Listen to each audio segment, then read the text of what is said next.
It's time for your year-end business tune-up. So as we wrap up another year, it's time to reflect and recharge. But before you dive into your holiday festivities, I want to help you set the stage for a successful 2025, which was why we're creating this special December holiday series where every single week we are going to be revisiting some of our most impactful episodes to help you master your schedule, which is optimizing your time and energy, maximizing your content, that repurposing plan to help you reach a wider audience and boost engagement. Focus on what matters, the power of less, and why higher quality offers can lead to greater success. And last but not least, implement really simple habits. So one small change can significantly impact your growth next year. I'm so excited for you to tune into this special series. Make sure to come back every week in December so that we can make 2025 amazing.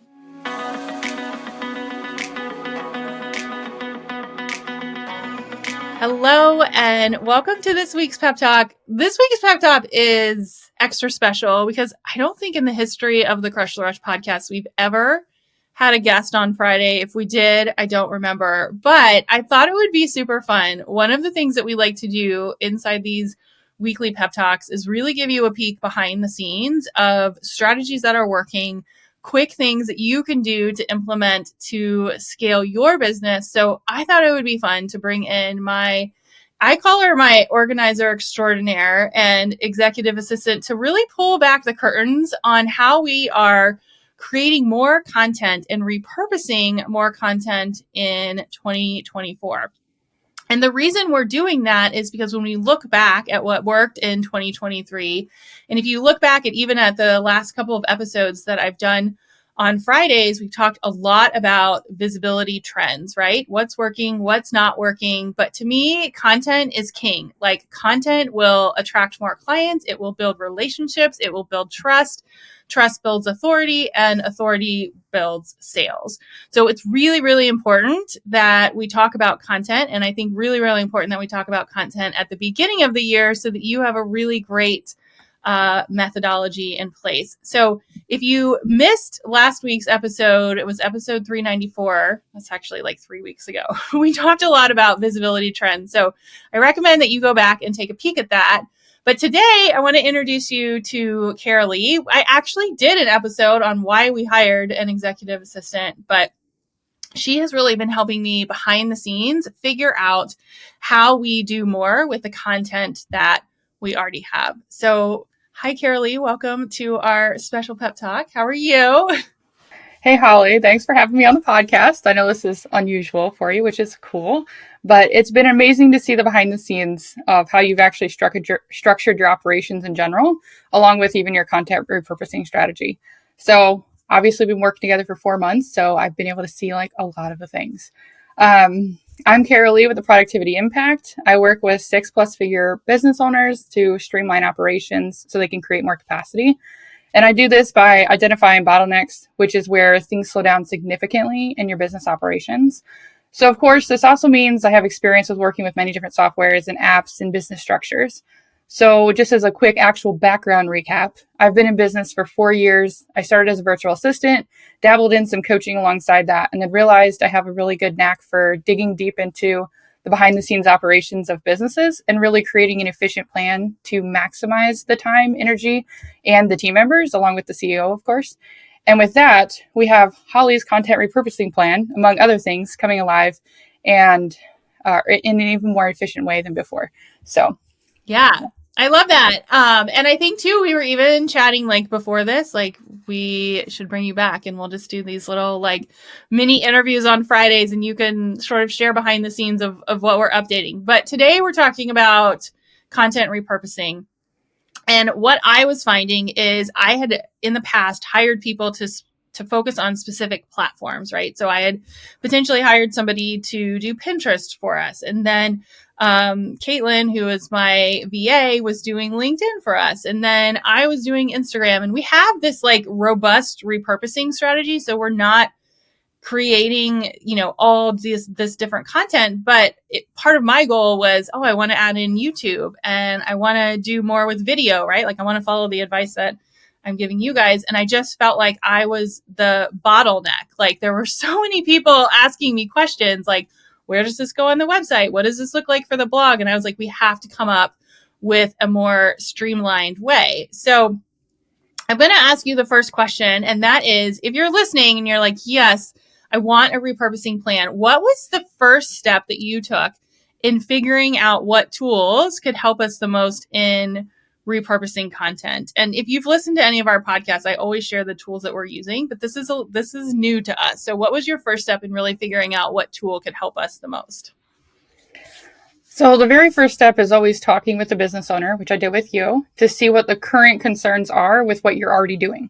So that's the starting point. So I always ask the question of what in the process isn't working in a way that you feel it should. So this conversation always unlocks so much information, which is super valuable for actually getting to the desired outcome you want. And so based on that specific conversation, I dive into solution mode, which is my favorite mode, honestly. I take a look at the tools, the processes, and even talk with team members that are part of the process and gather information and feedback. So from there, there's usually a tool that comes to mind that could make this process more efficient, as I've used a ton of them. So with Holly's analysis, for example, she wanted to be able to post to multiple places with ease and see everything in one calendar, not multiple. So it was really streamlined altogether. So with her current scheduling tool, which was Planoly, it didn't allow this, so I've been using a scheduling tool for the last 2 years, and that did indeed solve this problem. So that's when I talked with Holly about Metricool. And I went into detail about how it would solve the current concerns, complete with a video walkthrough, so that way she could make the best decision on whether or not it would feel good to ultimately move to a new tool and streamline the process that way. Yeah, I love that. I think for me too, I think Planoly is a great tool, and I've talked about it a lot on the podcast for getting started. But one of the things that it was missing was the ability for, let's just say, one person to go in and schedule one post that goes to multiple platforms at one time. So we were creating like 4 or 5 different posts that were going to, let's say, LinkedIn, YouTube, insert the platform of choice. And it was starting to become overwhelming because our strategy had grown so much. So when Karalee came in and she was like, hey, I have this new tool, my first reaction was panic because I don't like change. And I had to learn something new, and it's the beginning of the year and we're already changing a lot of things right now. And I was like, okay, we could do it, because I knew that it would probably be okay. But the thing that I really love about it, and it's ironic because as we're recording this today is like the first day where the team is like actually executing it. So we're like in it right now, is the reports and the streamlining of responsibilities. So I know you've used this like a little bit more than I have, but talk about the tool itself and some of the reports and things that it can do from a team responsibilities perspective. All right. So besides being able to obviously see all the posts and post to multiple places without copying and pasting and things, seeing things in one calendar, as you mentioned, it has reports. So basically how the reports works is it will literally take your analytics and put it into one PDF based off of the month, and it'll actually send it to you every single month automatically. So then basically what this does is it streamlines the process, because you're removing an actual person from having to go into each platform and gather the information and then present it to you. So it's streamlining the process in many ways because you can post to multiple platforms at the same time. You can schedule them with ease.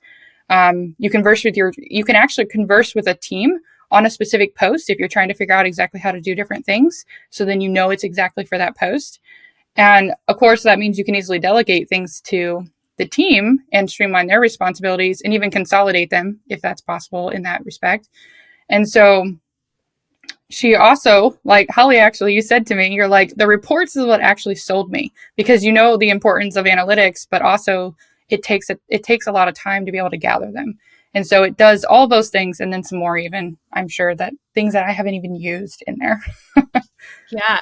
Yeah. And I think, like, just as an example, so the goal of this episode is to introduce a new tool to you. I call it a shorty episode, which is our pep talks. But Metricool has really been able to as an example, today I had an Instagram reel, which came from a podcast like this. We were able to, in about 1 minute, post it to Instagram, YouTube Shorts. We brought back our YouTube channel, LinkedIn, and Pinterest, and then also repurpose it as a blog. So that's 5 places in less than a minute. And I was like, okay, this is a game changer. So Metricool is not paying us for this, but it's definitely something that I would look into if content repurposing is something on your list, because the reporting alone and the time saving just in a couple of weeks that we've been using it has been really helpful for our team. Karalee, if somebody was new to repurposing, what would you tell them? Well, for one, honestly, this was something I personally struggled with for a really long time. And so after I got really good at just creating content in general and then showing up consistently, it allowed repurposing the content to be a lot simpler. And I know a lot of us are really afraid of repeating ourselves over and over again, but honestly, that's what we need to do. And so once I got past that little block there, it was a lot easier to just be like, now what are the tools that I can use to make this even easier once I got it down to actually creating content and showing up. So this is just one of the projects that we're working on together. We've got a couple more going on behind the scenes, so maybe we should come back in a couple months and we'll let you know how it's going. Karalee, share with everyone where they can connect with you. I'm definitely not the expert. You are. So where can they connect with you to learn more about what you do? Basically, everything is at The Productivity Impact. So any social media platform that I'm on, my website it's The Productivity Impact. All right. Make it simple. Awesome. Thank you so much. I hope you guys enjoyed this quick little episode. Go think about your content repurposing plan.